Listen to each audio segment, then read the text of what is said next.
Estamos relativamente acostumbrados a ver que los temas de mayor preocupación en la Europa oriental y particularmente la que tenía que ver con el ex marco de lo que fue la Unión Soviética, básicamente radicaba en lo que está sucediendo en Ucrania con toda esta invasión rusa y todo lo demás, pero de pronto aparece una situación tremendamente difícil y muy dramática en Polonia, donde se reciben misiles que dejan víctimas, muertos, y los polacos están diciendo de que son misiles rusos.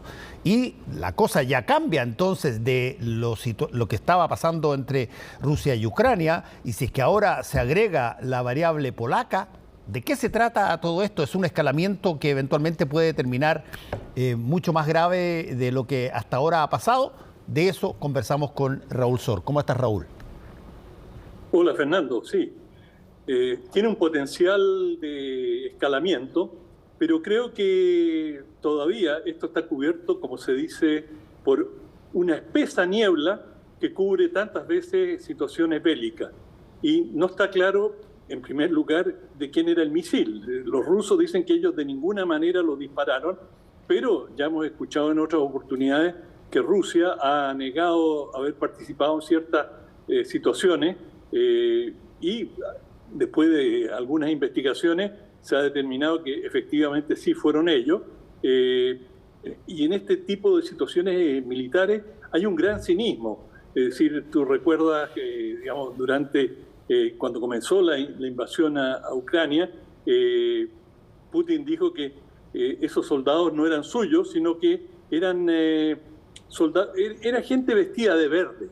De manera que, y todos los países, todas las grandes potencias, muchas veces niegan situaciones. Pero en este caso, la explicación rusa es que la Fuerza Aérea Ucraniana disparó diversos misiles tratando de derribar algunos de los casi centenares, no hay una cifra exacta, de cuántos misiles cruceros, que son estos misiles que vuelan muy bajo y son muy difíciles de detectar, y que, bueno, este centenar de misiles fueron a blancos, especialmente centrales eléctricas, termoeléctrica, hidroeléctrica, y dejar sin electricidad a Ucrania, lo cual, digamos, tiene un impacto psicológico enorme, aparte de económico. El impacto de quedar a oscura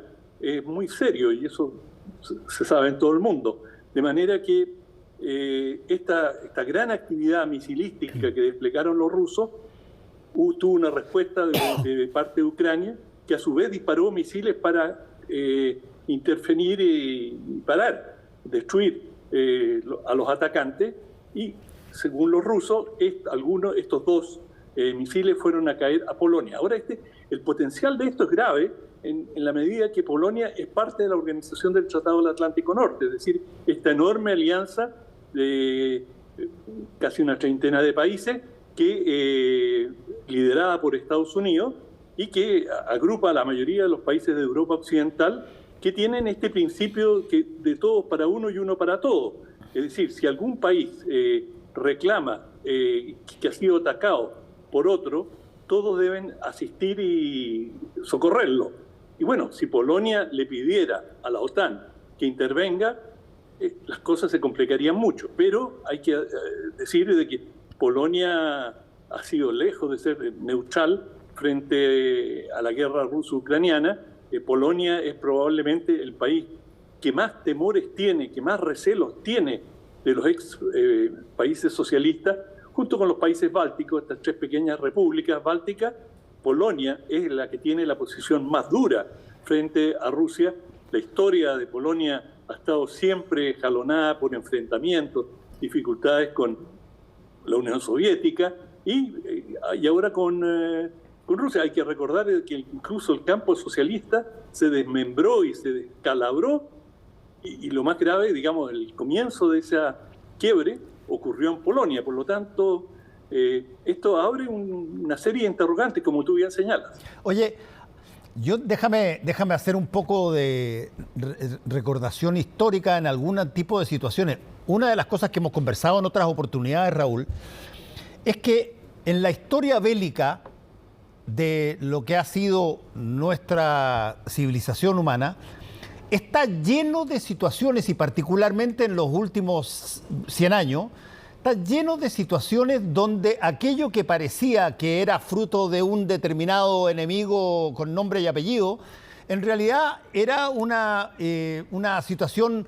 construida por otro para conseguir un objetivo. Eso va desde el que hay todavía sospechas grandísimas, y de hecho, más que sospechas, hay una cantidad de pruebas que Estados Unidos dejó que se abatiera a su barco ahí en la rada de Vietnam para poder entrar a la guerra. Una misma situación que ocurrió hasta cierto punto. Hay libros y todo eso sobre si es que Pearl Harbor pudo haber sido evitado o se necesitaba una acción bélica en contra de Estados Unidos para que entrara en la Segunda Guerra Mundial. Y todo ese tipo de cosas que también lo han hecho los rusos y que también lo han hecho los chinos, muchas veces hace que cuando pasan este tipo de cosas donde es conveniente para algunos y no para otros, uno ve en realidad no un ataque, sino que más bien una operación de inteligencia. Claro, y eso tú tienes razón, hay pero cantidades de ejemplos a lo largo de la historia y que, digamos, en algunos casos se les ha llamado operaciones de bandera falsa, es decir, se camuflan como, bueno, la misma guerra, hablando de Polonia, la Alemania nazi invadió a Polonia diciendo que Polonia había atacado y había abierto fuego, y una de las frases clásicas de ese entonces era se responde el fuego, eso dijeron los nazis, cuando en realidad era una invasión masiva. De manera que, como tú bien señalas, esto está jalonado, la historia, de situaciones como esta, pero también no puedes descontar que, por ejemplo, dado que Polonia es uno de los caminos más importantes a través de los cuales Occidente y la OTAN vehicula la ayuda militar a Ucrania, y es un verdadero pasadizo de armamento, también es perfectamente posible que los rusos hayan dicho en algún momento, mira, cuidado que ustedes no están totalmente a salvo. Pero eso es una especulación. Hasta ahora realmente no hay ninguna evidencia concreta sobre quién fue y cómo ocurrió este incidente. Te diré que la única razón que uno puede explicarse es que fuera una advertencia, porque nadie va a ir a bombardear una granja y va a tirar misiles para matar a 2 agricultores que estaban allí. Eso no tiene ningún sentido. Podría haber sido una advertencia, pero perfectamente posible que sea un misil de la Fuerza Aérea ucraniana que se ha desviado. Es decir, todavía existen muchas hipótesis y habrá que ver en terreno qué es lo que ocurre. La primera versión de que fue algo ruso, digamos, los misiles rusos, provino de Estados Unidos. Oye, y desde ese punto de vista, ¿tú crees que Polonia va a llevar este tema a la OTAN?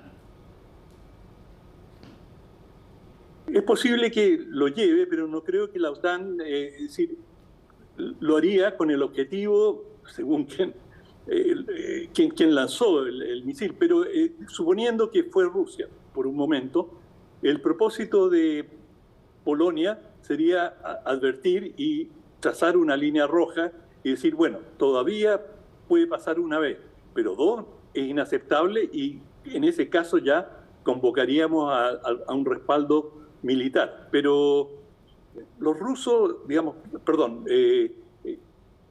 incluso oficiales de la OTAN han sido cautos. La mayoría de los países miembros de la OTAN no quieren entrar en un conflicto con Rusia y van a requerir bastante evidencia. Es decir, nadie quiere repetir lo que tú señalaste, cómo empezó la guerra de Vietnam, diciendo Vietnam del Norte atacó buques estadounidenses y sobre la base de eso comenzaron a bombardear Vietnam del Norte. Y después se descubrió de que no hubo ningún bombardeo contra estos buques estadounidenses. Bueno, nadie quiere ese fiasco y que tendría consecuencias políticas tremendas si se detecta finalmente que ha sido una operación falsa. Bueno, vamos a tener que estar atentos a eso, Raúl. Muchas gracias. Que te vaya muy bien. Chao. Igual. Chao. Hacemos una pausa y volvemos.